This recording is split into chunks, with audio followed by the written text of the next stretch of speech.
kalimat kaedah pembelajaran prestasi motor yang dihormati para pembentang sekalian dan siswa-siswi guru sekalian. Sebelum kita meneruskan pembentangan pada hari ini, kita memperkenalkan dahulu para pembentang kita, iaitu yang pertama Saudari Yani Emirus, yang kedua Saudari Nurul Fatihah binti Zulkifli, yang ketiga Saudara Muhammad Syami bin Hossan. Tajuk yang akan dibentangkan atau diterangkan oleh para pembentang kita ialah ujian pemindahan dalam nakwan motor. Tanpa membuang masa, saya mempersilakan pembentang yang pertama iaitu Saudara Muhammad Syami bin Hossan untuk membentangkan definisi pemindahan pembelajaran motor. Dipersilakan.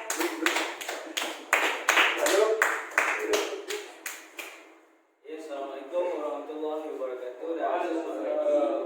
Terima kasih kepada pengacara majlis dan yang saya kasihi rakan taulan sekalian yang menjadi penonton pada hari ini. Jadi sebelum kita menelusuri tajuk ini dengan lebih mendalam, mari kita kenal dahulu apakah yang akan kita bincangkan pada hari ini. Okay, definisi pemindahan pembelajaran motor adalah tajuk besar taklimat pada hari ini. Merujuk kepada pengaruh pengalaman lepas atau sedia ada terhadap pelakuan atau kemahiran pada situasi pembelajaran dan kemahiran yang baru. Ia adalah satu proses di mana seseorang itu menggunakan pembelajaran lepas di dalam situasi baru yang berlainan daripada asalnya. Maka di situ akan berlakulah proses pemindahan pembelajaran. Menurut Sage 1977, pemindahan pembelajaran adalah kesan pembelajaran lepas ke atas penerimaan sesuatu pembelajaran baru. Situasi pemindahan pembelajaran boleh dilihat apabila pemboleh ubah pengalaman pembelajaran lepas mempengaruhi proses pembelajaran yang sedang berlangsung. Jadi semua ini adalah pemindahan pembelajaran motor. Maka dalam kita punya life learning proses di mana pengalaman lepas kita bawa kepada pengalaman situasi yang baru. Di situ kita guna pakai pengalaman lepas itu, kita aplikasikan ke situasi baru. Di situ akan ada pemindahan-pemindahan yang kita akan lihatlah dengan lebih mendalam selepas ini. Pemindahan pembelajaran motor. Oh, ini sama lah. Oh, tu je. Okey, terima kasih. Terima kasih diucapkan kepada saudara pembentang. Kita teruskan lagi sesi taklimat dengan menjemput Saudari Yani Emirus untuk meneruskan sesi taklimat. Dipersilakan. Selamat sejahtera dan salam mufakat Johor. Saya akan teruskan sesi taklimat kita pada hari ini dengan menerangkan tentang jenis-jenis pemindahan pembelajaran motor. Terdapat 4 jenis pemindahan pembelajaran ini, yaitu positif, negatif, sifat, dan bilateral. Pertama sekali, apa itu pemindahan positif? Pemindahan positif ialah pemindahan yang merujuk kepada situasi di mana kemahiran sedia ada atau yang lama membantu pembelajaran kemahiran yang baru. Membantu, kata kunci dia pemindahan positif, membantu. Sebagai contoh, Ali mempunyai kemahiran gimnastik dan kemahiran ini akan memudahkan dia untuk mempelajari kemahiran acara terjun. Sebab dalam kemahiran gimnastik kita akan bina satu keyakinan diri untuk buat terjunan, backflip, rolling, semua itu. Dan semua kemahiran ini digunakan pakai dalam acara terjun. Terdapat 2 jenis pemindahan positif yang boleh berlaku dalam kehidupan seharian siswa-siswi dan kita semua. Yang pertama sekali ialah proaktif positif dan yang kedua ialah retroaktif positif. Proaktif positif ini dia berlaku sekiranya terdapat persamaan antara pembelajaran kemahiran yang lama dengan baru. Terdapat persamaan. Retroaktif positif pula dia berlaku sekiranya terdapat peningkatan. Peningkatan dalam pembelajaran kemahiran lama setelah menerima kemahiran pembelajaran yang baru. Ada peningkatan dari lama kepada yang baru. Jenis pemindahan pembelajaran yang kedua yaitu negatif, merujuk kepada situasi di mana berlakunya keadaan gangguan daripada kemahiran lama kepada kemahiran yang baru. Negatif, gangguan. contoh badminton. Sukan badminton dan tenis ini mempunyai kemahiran yang agak sama, terutama sekali dari segi pukulan, tetapi terdapat kemahiran pukulan yang berbeza, yaitu badminton dia menggunakan kemahiran pukulan pepat. Pepat ini maksudnya pepat kita hantar terus menjunang. Tapi dari segi sukan tenis pula pukulan kilas, kita kena bam dulu bola itu. Dalam tenis kita kena bam bola sebelum bagi dekat pasukan lawan. Sama juga dengan pemindahan positif, dia berlaku dalam dua situasi yang berbeza. Yang pertama sekali proaktif negatif dan retroaktif negatif. Proaktif negatif ini berlaku apabila kemahiran lama mengganggu kemahiran baru. Manakala retroaktif negatif pula berlaku jika kemahiran lama terjejas akibat pembelajaran kemahiran yang baru. Jenis pemindahan pembelajaran motor yang ketiga yaitu pemindahan sifat yang membawa arti pembelajaran kemahiran sedia ada atau sebelum ini tidak mengganggu pembelajaran baru dan sebaliknya. Lama tidak ganggu baru, baru tidak ganggu lama. Sebagai contoh, kemahiran bola sepak yang dimiliki oleh Faki tidak memberi sebarang pesan kepada pembelajaran kemahiran dalam permainan golf. Begitu juga apabila dia pernah belajar golf dan coba untuk bermain bola sepak, golf tidak mengganggu bola sepak. Dan jenis pemindahan pembelajaran yang terakhir yaitu bilateral. Bilateral ini juga dikenali sebagai pembelajaran silang, yaitu penggunaan kaki atau tangan dominan kepada penggunaan tangan atau kaki yang tidak dominan. Sebagai contoh, latihan menggunakan tangan kiri dipercayai membantu latihan tangan kanan. Sebab kadang-kadang dalam sesuatu sukan, contohnya lompat kijang atau lompat jauh, kita akan menggunakan kaki dominan untuk meloncat. Tapi sekiranya berlaku situasi di mana stepping tidak betul, kita terpaksa menggunakan kaki tidak dominan. Dan sekiranya kita mengajar atau mendidik kaki tidak dominan ini untuk melonjak, dia akan membantu sekiranya kita menghadapi situasi stepping sama. Saya rasa sekian saja penerangan daripada saya serahkan semula pada pengajar. Terima kasih diucapkan kepada saudari pemetak. Majlis diteruskan dengan menjemput pemetak ketiga iaitu saudari Nurul Fatihah binti Zulkifli untuk menerangkan syarat-syarat pemindahan pembelajaran. Terima kasih kepada pengacara yang memeloteh. Okey, kita teruskan dengan syarat pemindahan pembelajaran motor. Syarat terdiri daripada 5 jenis yang kita fokuskan. Yang pertama sekali adalah kefahaman, kedua kesamaan, ketiga kemahiran, keempat motif dan juga kelima adalah celik akal. Kita pergi satu-satu. Kefahaman ni maksud dia kat sini, sebelum kita jalani pemindahan pembelajaran motor, kita mesti ada kefahaman. Kita mesti faham dulu apa itu pembelajaran motor, pemindahan pembelajaran motor. Seperti yang kita tahu tadi, definisi dia dah bagi tahu kan oleh saudara Syami. Dan kefahaman ni adalah kita memahami kemahiran pembelajarannya sebelum mengaplikasikan, dilaksanakan atau dijalankan. Contoh, kita ambil satu permainan, gimnastik. Sebelum kita buat gimnastik tu, kita mesti ada kefahaman. Ini adalah melibatkan flexibility. Jadi sebelum kita melakukan sesuatu aktiviti tersebut, kita memerlukan regangan yang cukup supaya tak ada masalah kecelakaan berlaku lah. Yang kedua, faham tak kefahaman tadi ya? Faham kan? Yang kedua tadi kesamaan. Kesamaan ni maksud dia kalau tengok kat slide, berupaya melihat kesamaan di antara dua aktiviti yang dipelajari. Kita ambil contoh macam tadi juga antara badminton dengan tenis. Dua-dua mempunyai kemahiran yang sama tapi teknik yang berbeza. Kesamaan di kat sini maksud dia dua-dua menggunakan court yang sama, ada jaring tengah-tengah kan. Lepas tu raket pun sama, cuma lain-lain saiz. Yang ketiga adalah kemahiran. Kemahiran yang dimana memperolehi pada tahap yang tinggi dalam satu-satu situasi sebelum dapat dipindahkan kepada situasi yang lain. Maksud dia kat sini, kalau kita main badminton, kita kena hardcore dulu kemahiran tu, baru kita boleh pergi ke another sukan yang melibatkan kemahiran yang sama. Supaya kita sendiri tak bercelaru antara dua tu.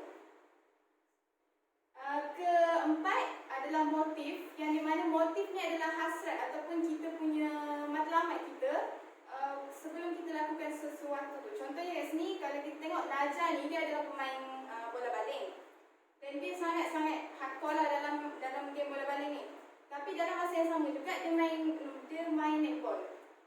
Prinsip-prinsip dia dekat sama-sama. Tapi netball ni dia lebih detail lagi, dia tak boleh gerak kaki kan. Kalau macam bola baling ni, dia punya rules tu bebas sikit lah daripada netball. Jadi kat sini, bila Najah main netball, dia perlu tukarkan motif dia, tukarkan kemahiran dia. Dia tak boleh straight terus. Kalau contoh, kalau kita tengok budak lelaki, kalau dia main kemahiran bola baling, dia mesti terbawa sekali dalam netball.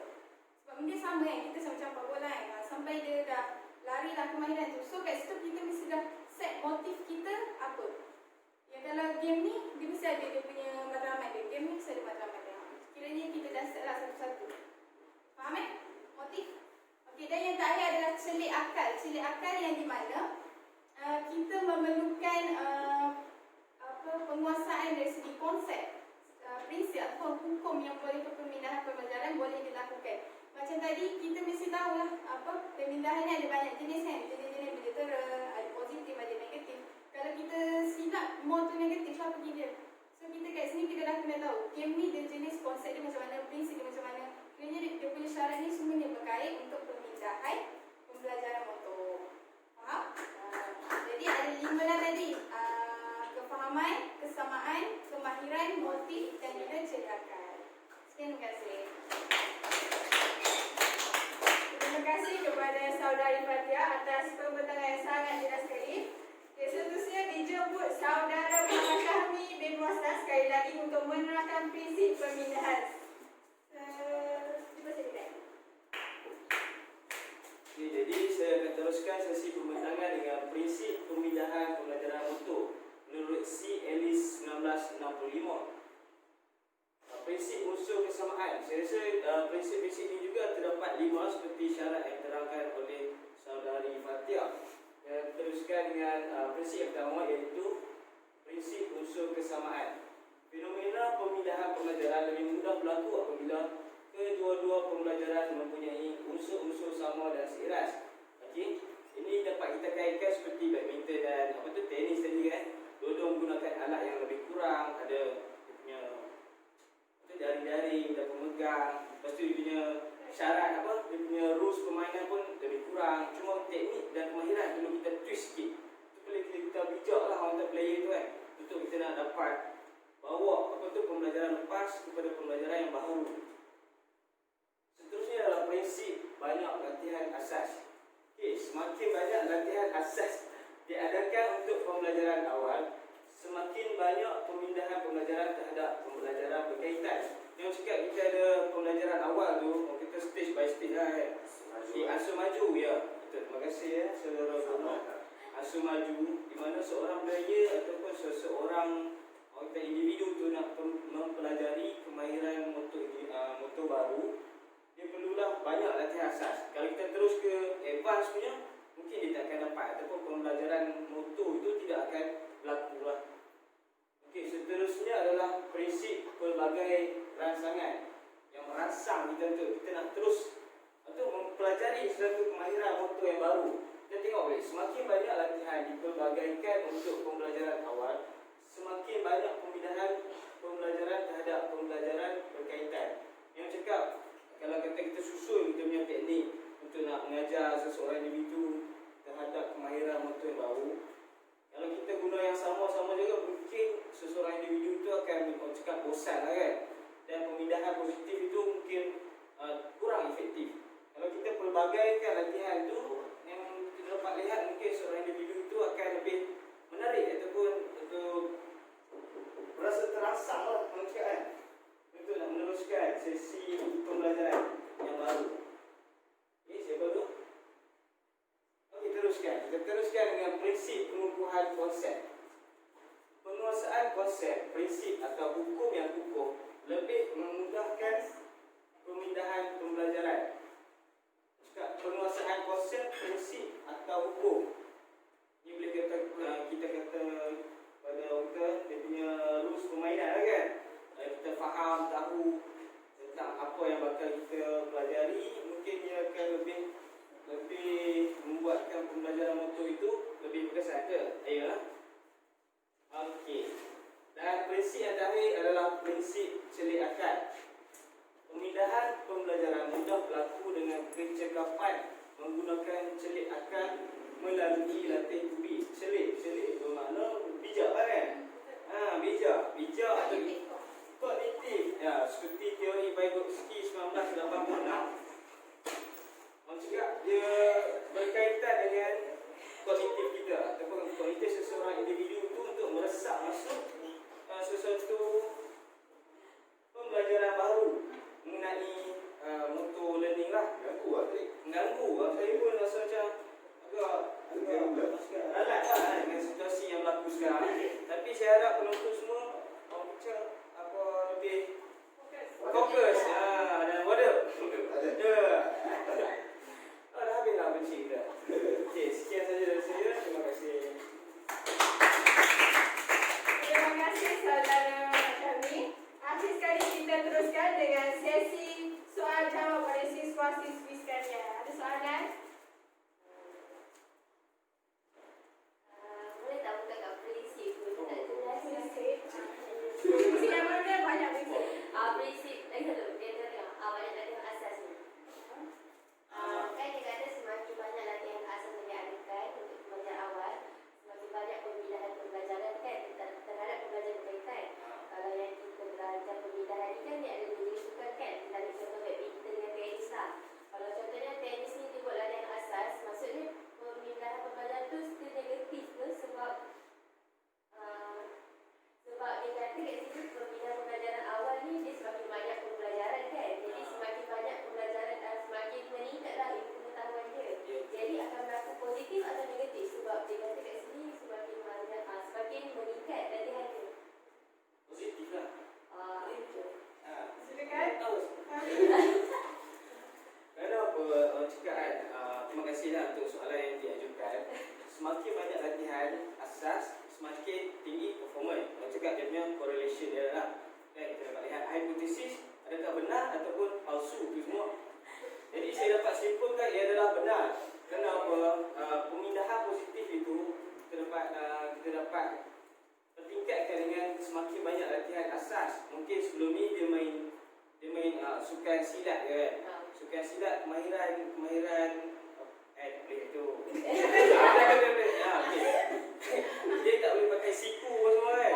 Jadi waktu dia nak main Muay Thai, kita akan kebanyakan latihan asas mengenai cara sikuan apa semua, melutut semua. Yang sebelum ni dia tak belajar dengan kemahiran lepas kan. Jadi akan performance dia akan semakin baiklah. Terima kasih. Terima kasih. Seterusnya ada lagi soalan? Soalan Raya ada soalan? Bono? Sangat faham tepat. Ada?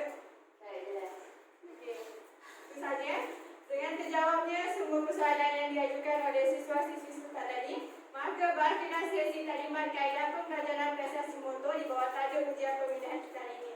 Itu sekian, terima kasih.